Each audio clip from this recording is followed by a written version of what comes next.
ఈ డెకరేషన్, ఈ హంగామా అంతా మా కాలనీలో మేము మా గుడిలో జరుపుకున్నటువంటి ఆషాఢం గోరింటాకు సంబరం. ఎందుకంటే ఆషాఢంలో గోరింటాకు పెట్టుకుంటే అష్టదరిద్రాలు పోతాయి అన్న సామెత కూడా ఉంది కదా.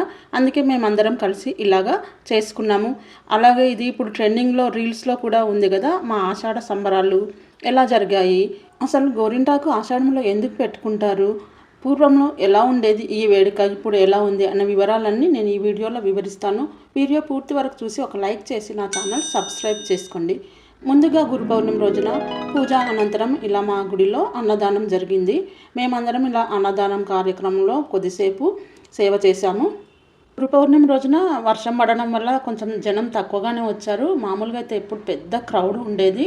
ఇలా అన్నదానం అయిన తర్వాత చాలామంది వెళ్ళిపోయారు బయట నుండి వచ్చిన వాళ్ళు. మేమందరం కాలనీలో ఎప్పుడు రెగ్యులర్గా ఉండే వాళ్ళందరము అక్కడ ఉండి ఈ గోరింటాకు ప్లాన్ చేసుకున్నాము. ఈ ఆషాఢంలో ఇప్పుడే కాదు, పూర్వకాలం నుండి కూడా ప్రతి ఒక్కరూ స్త్రీలు గోరింటాకు పెట్టుకుంటారు. అప్పట్లో అయితే ఎంత పనులున్నా కూడా అది తప్పకుండా పెట్టుకోవాలి, పెట్టుకోకపోతే ఏదో దోషం అన్నట్టుగా గోరింటాకు పెట్టుకునేవాళ్ళు మా చిన్నప్పుడు కూడా. మన పూర్వీకులు పెట్టిన ప్రతి ఆచారం వెనుక కంపల్సరిగా ఏదో మన ఆరోగ్యపరమైన మరియు సైన్స్ పరమైనటువంటి కారణాలు ఉంటాయి. అందుకే తప్పకుండా ఆ ఆచారాలను మనం పాటించాలి. ఇంకా కొంతమంది ఉంటారు మన పూర్వీకులు చెప్పిన ప్రతి ఆచారాన్ని ఇదేదో మూఢనమ్మకము అని భావనతో ఉంటారు. కానీ ఇది మాత్రం మూఢనమ్మకం కాదు. ముఖ్యంగా గోరింటాకు ఎందుకు పెట్టుకుంటారంటే ఈ వర్షాకాలం ఆషాఢ మాసంలో వర్షాలు ముసురులు ఎక్కువగా ఉండి నేలంతా తడితడిగా ఉండడం వల్ల ఆ రోజుల్లో ఇలాంటి ఇండ్లు ఉండేవి కాదు కదా. మట్టి ఇండ్లు లేదా బురద రోడ్లు ఇవన్నీ వల్ల స్త్రీలకు ఎక్కువ నీళ్ళల్లో పని చేయడం వల్ల పాదాలు చెడిపోవడం, అంటే ఫస్ట్ రావడం, మేము చెడిపోవడం అని అనేవాళ్ళము. అలా కాళ్ళకు ఇన్ఫెక్షన్ రాకుండా ఉండడానికి ఈ గోరింటాకు అనేది మంచి సహజ ఔషధంగా పనిచేస్తుంది. మేమైతే మా తెలంగాణ ప్రాంతంలో మైదాకు అంటాము. అయితే పూర్వీకులు ఏదైనా సరే మంచి కోసం చెప్తే ఎవరు వినరు కదా. కాబట్టి పెట్టుకుంటే దరిద్రం పోతుంది, పెట్టుకోకుండా ఏదో జరుగుతుంది అని చెప్పడం వల్ల అందరూ పాటించడం ఆనవాయితీగా వచ్చింది. అదే మనం ఇప్పుడు పాటిస్తున్నాము కూడా. ఇంకా ఈ గోరింటాకు అనేది ఒక సాంప్రదాయమే కాకుండా ఈ ఆషాఢ మాసంలో వర్షాల వల్ల శరీరంలో వచ్చే వాత పిత్త దోషాలు కూడా నివారిస్తుంది. గోరింటాకు ఆవిర్భావం వెనుక గౌరీదేవికి సంబంధించిన ఒక పవిత్రమైన కథ ఉంది. ఈ పురాణ మరియు జానపద కథ ప్రకారం గౌరీ ఇంటి ఆకునే గోరింటాకు అని అంటారు. ఆ కథ ఏంటంటే గౌరీదేవి తన బాల్యంలో తన చెలికత్తలతో స్నేహితులతో కలిసి ఒక వనంలో ఆడుకుంటూ ఉంటుంది. అదే సమయంలో ఆమె రజస్వల అవుతుంది.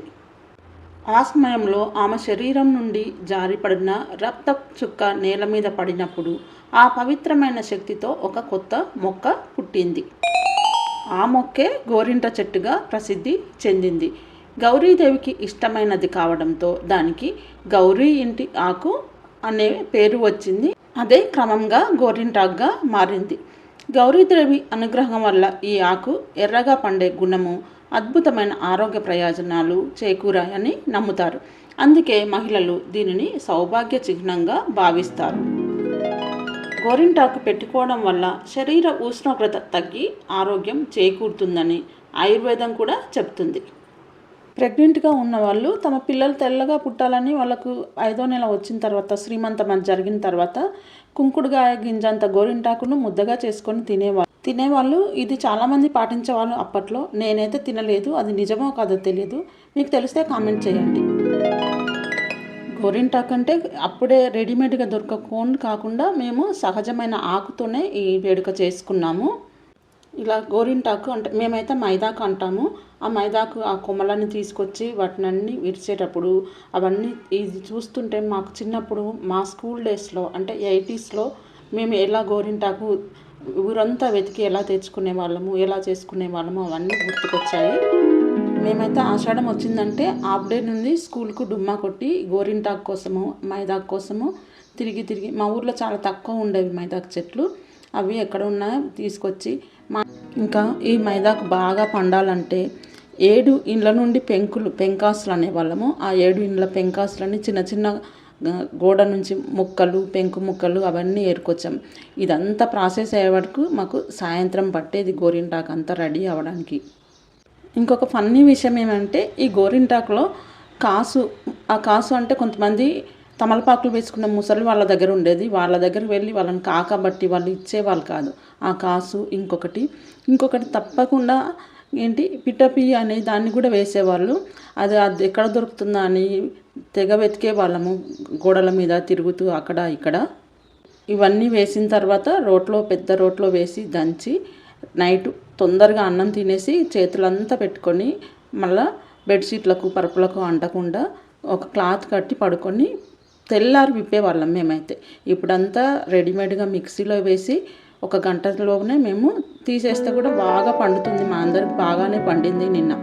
ఇలా గోరింటాకు అందరం పెట్టుకోవడం అయిన తర్వాత ఇలా సరదాగా కొద్దిసేపు గడిపాక అందరం కలిసి మేము గోరింటాకు వేడుకను కంప్లీట్ చేసుకున్నాం. మీకు వీడియో నచ్చితే ఒక లైక్ చేసి నా ఛానల్ సబ్స్క్రైబ్ చేసుకోండి.